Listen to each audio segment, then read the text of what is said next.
Let's see next word problem. The cost of 4 kg onion, 3 kg wheat and 2 kg rice is ₹60.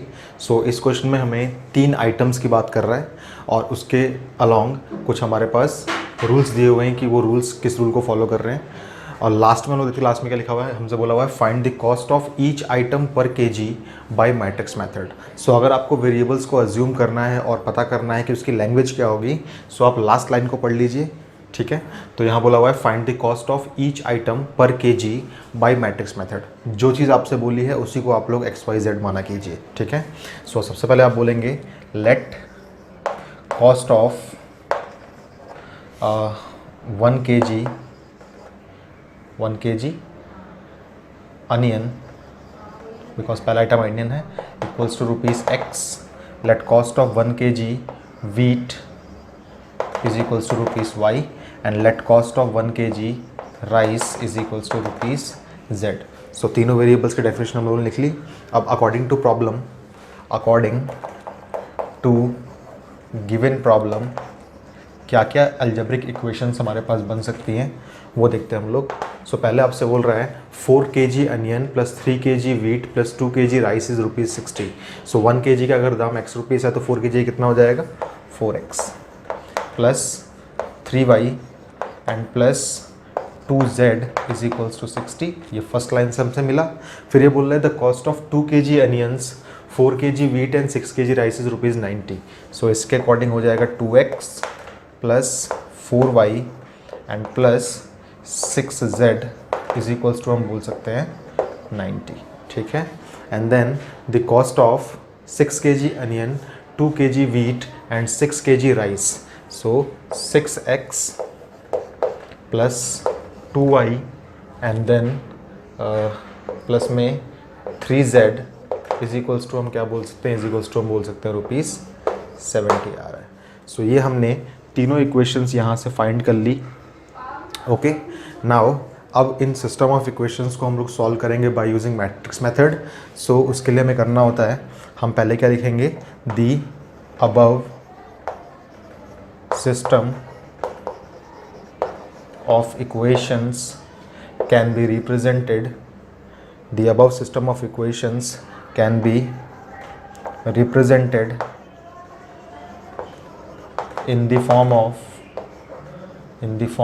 what, in the form of AX is equals to B, ठीक है। Where A क्या है हमारे पास, तो A हमारे पास सारी coefficient matrix है। A के वेरिएबल्स क्या हो जाएंगे, ये हो जाएगा 4 3 2 and then 2 4 6 and then 6 2 and 3। x हमारे पास हो जाएंगे सारे वेरिएबल्स वाली मैट्रिक्स, तो ये हो जाएगी XYZ एंड इक्वल्स टू में b हमारे पास होता है सारा आरएचएस वाला पार्ट। सो आरएचएस वाला पार्ट हमारे पास है 60 90 एंड 70। ओके, यहाँ हमने क्रिएट किया एक पार्टीशन। नाउ सबसे पहले हमें निकालना होता है determinant of A. So now determinant of A हम लोग इवेलुएट करते हैं। आप सबको डिटर्मिनेंट को एक्सपैंड करना आता है, सो आप इसको एक्सपैंड कीजिए। एक्सपैंड करने पे हमने पाया कि इसका आंसर आ रहा है 50। इसका मतलब है नॉट इक्वल्स टू 0 है। This means that therefore the given system of equations are नहीं आएगा, यहाँ पे इज आएगा, बिकॉज हम लोग यहाँ पे सिस्टम की बात कर रहे हैं और सिस्टम हमेशा एक ही होता है, ठीक है। The given system of equations is आएगा यहाँ पे, याद रखिएगा, ठीक है। तो अगर प्रीवियस लेक्चर्स में मैंने यहाँ पे आर लिखा हो तो आप प्लीज़ उसको रेक्टिफाई करके इज कर लीजिएगा, ठीक है। The given system of equations is what, determinant not equal to 0। इसका मतलब ये कंसिस्टेंट होगा, इज कंसिस्टेंट एंड इंडिपेंडेंट। इसका मतलब क्या हुआ, इसका मतलब हुआ that is it has unique solution, it has unique solution given by ax equals to b था तो x equals to हो जाएगा a इनवर्स b। सो हमें मेनली a इनवर्स निकालना पड़ेगा। अब a इनवर्स निकालने के लिए हमें निकालना होता है एडजॉइंट के लिए हमें निकालना होता है सारे कोफैक्टर्स। सो हम निकालते हैं यहाँ पे cofactors. Now cofactors of matrix A हम लोग इवेलुएट करते हैं। सो ये हो जाएगा A11 A12 A13 then A21 A22 and A23 then A31 A32 and A33। So cofactors आप सबको इवेलुएट करने आते हैं, याद रखिएगा। कोफैक्टर्स को आपको इवेलुएट करते हुए यहाँ पे शो करना है। मैं यहाँ पे शो नहीं कर रहा बिकॉज हमारे पास स्पेस कम है, बट फिर भी आप लोग कैसे शो करेंगे, -1 की power 1+1 and then determinant of जो माइनर वाले एलिमेंट होंगे वो सब आपको शो करके दिखाना पड़ेगा यहाँ पे, ठीक है। ओके, नाउ इसको हम लोग इवेलुएट करते हैं। तो इवेल्यूशन करने के बाद हमने पाया कि जो हमारे पास रेस्पेक्टिव कोफैक्टर्स आ रहे हैं वो आएंगे 0, 30 एंड -20 एंड देन हमारे पास आएगा -5, 0 एंड 10 एंड देन हमारे पास आएगा 10, -20 एंड 10, ठीक है। सो हमने यहाँ पे एक और पार्टीशन क्रिएट किया। नाउ एडजॉइंट हम सबको पता है एडजॉइंट क्या होता है। तो एडजॉइंट ऑफ ए जो होता है वो होता है कोफैक्टर्स वाली पूरी मैट्रिक्स। सो हम इसको लिख देते हैं एक बार।